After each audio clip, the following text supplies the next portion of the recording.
Oromo Voice Radio English program. Oromo Voice Radio is broadcasting to Oromia at 16-meter band or 17,850 kilohertz or on oromovoice.org website. OVR broadcasts Oromia Insight program every Monday for 15 minutes at 7:15 p.m. Oromia local time. Welcome to Oromia Insight program.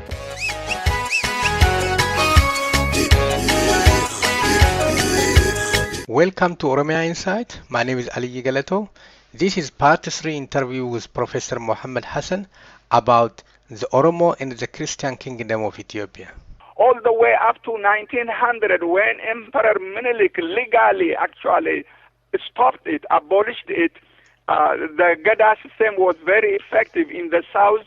It had incredible capacity of mobilizing people, basically, and it was that which really enabled the Oromo to assimilate, integrate on the basis of equality. Please underline this. Once someone was adopted into the Oromo society, that group, that individual was treated as an equal member of Oromo society, having access to resources, to all kinds of things. In a nutshell, then, it was essentially the Gada system that really enabled the Oromo to move, expand, and then absorb so many different groups of people into their own societies.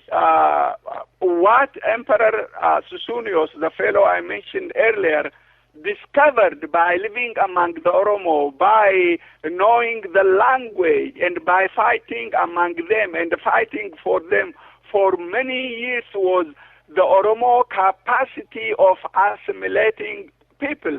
And he used that actually for assimilating the Oromo who settled among the Christians. Basically, he used the Oromo system against them. And in the north, as I have already said, the number was basically the number that, and then the northern region of the country is mountainous, very mountainous. If you have ever been to Wallo or Begamidir or Tigray, it is very mountainous area. And in this environment, the Gada system very quickly broke down, essentially, while in the south, the Gada system basically survived. How long it takes you to write this book, and what was the challenge, Professor? The challenge is, any book, it takes time. You have to do research, and I had to spend a lot of time in libraries in London, in Rome, in Paris, and several American universities, Michigan State University, as well as Northwestern University, and the Library of Congress in Washington, D.C. area. It took a long time gathering information. The writing is generally the easiest part. What is really most difficult is, remember, you have to comb through all sources, and because I don't read Ge'ez, I have to request friends to translate it for me.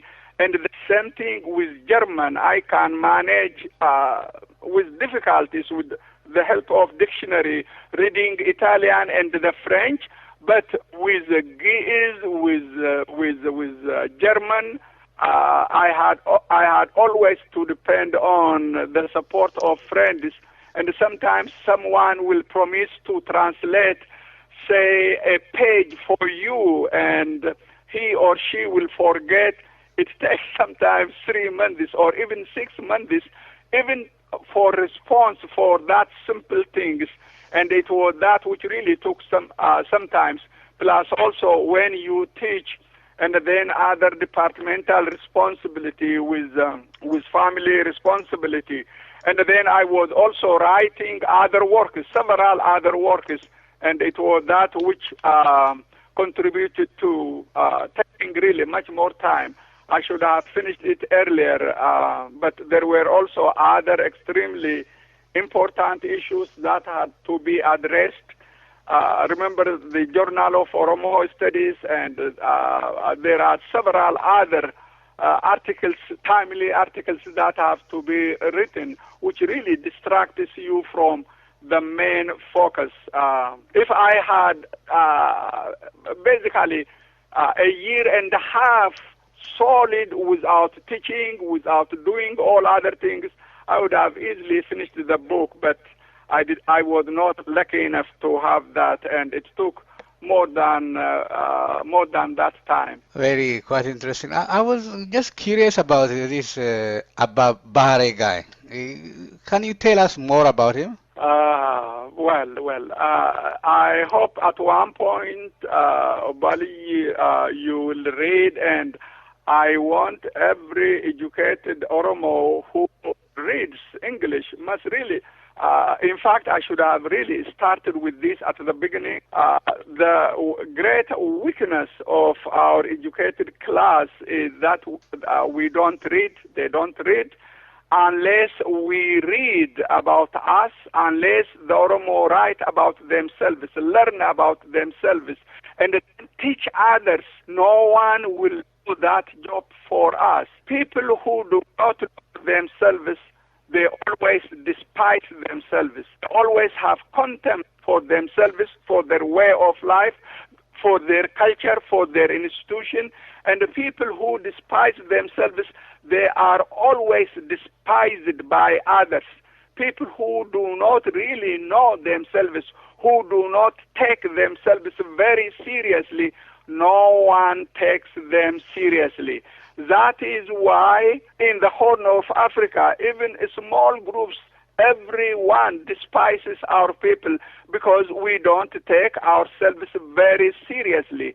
And it is about time that we really take ourselves very seriously, learn about ourselves, our institution, about our culture, about our identity, write in our own language, respect our humanity, our dignity as people, and read about our history. Basically, what is really written, why it is written is, there is now fairly good literature in Oromo language as well as in English. Very few people, at least outside in the diaspora, if my experience in North America is anything to go by, people do not read in our language, and that is disgraceful. Unless we respect our language, learn the language, read in it, who is going to do the job for us? The point I am trying to leave with you is we have to take ourselves very, very seriously. Take our issues very seriously. The world takes you seriously if you take yourself seriously. If you don't take yourself seriously, no one takes you seriously. And if people take their institution, their way of life, their values, the plight and the sufferings of their people very seriously, no one will pay any attention. And the important point is, once people learn about themselves, their values, their culture, they will have awareness about their identity.